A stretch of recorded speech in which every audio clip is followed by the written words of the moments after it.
Assalamualaikum warahmatullahi wabarakatuh. Izin Pak, izin memperkenalkan diri.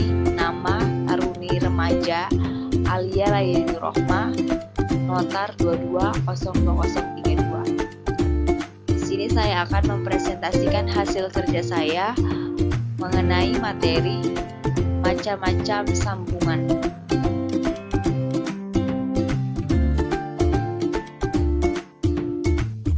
Yang pertama yaitu ada pengertian sambungan.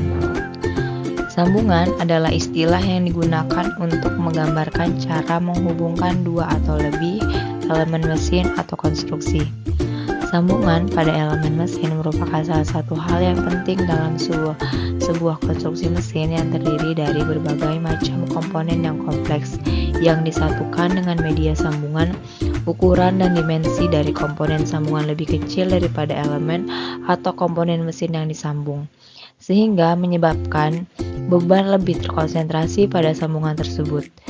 Karena beban yang terkonsentrasi pada sambungan oleh beban yang terkonsentrasi, sambungan tersebut harus dirancang sedemikian rupa supaya mampu menahan beban. Yang kedua, ada macam-macam sambungan.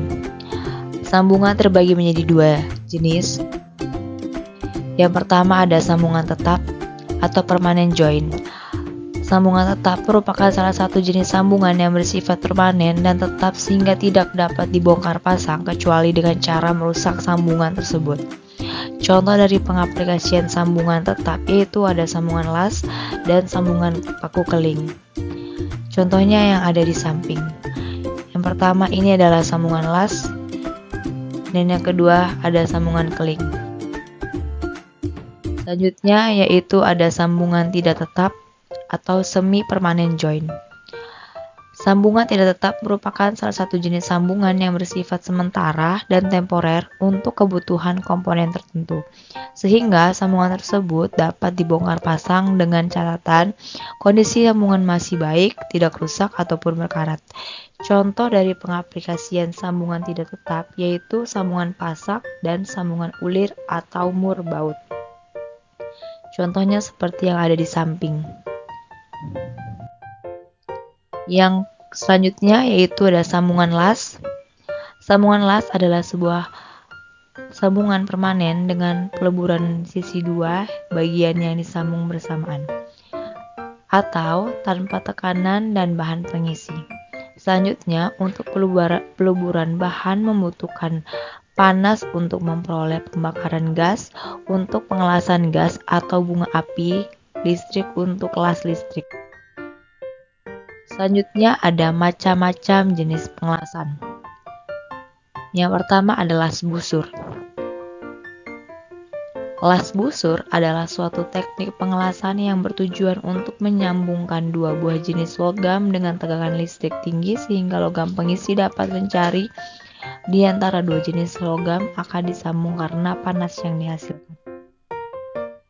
Selanjutnya ada las gas.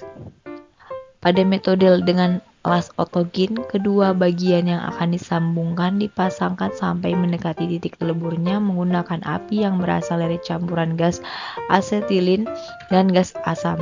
Kemudian pada bagian yang hampir meleleh tersebut diisi dengan lelehan kawat las. Las listrik. Las listrik adalah salah satu cara menyambung logam dengan jalan menggunakan nyala busur listrik yang diarahkan ke permukaan logam yang akan disambung. Selanjutnya ada las termit. Las termit adalah pengelasan antara dua buah batang sel melalui suatu reaksi kimia dengan menggunakan termit atau barioksida dengan bubuk aluminium. Metode ini dilaksanakan dengan bahan yang sederhana dan menghasilkan sambungan yang baik.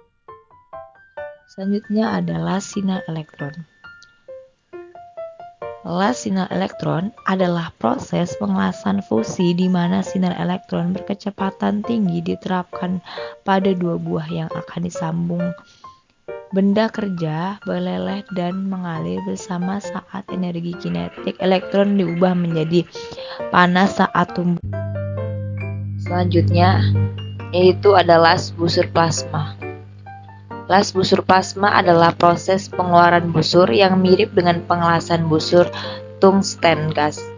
Plasma kemudian dipaksa melalui nosel tembaga berlubang halus yang menyempitkan busur, dan plasma keluar dari lubang dengan kecepatan tinggi mendekati kecepatan suara dan suhu mendekati 28.000 derajat Celcius atau lebih tinggi.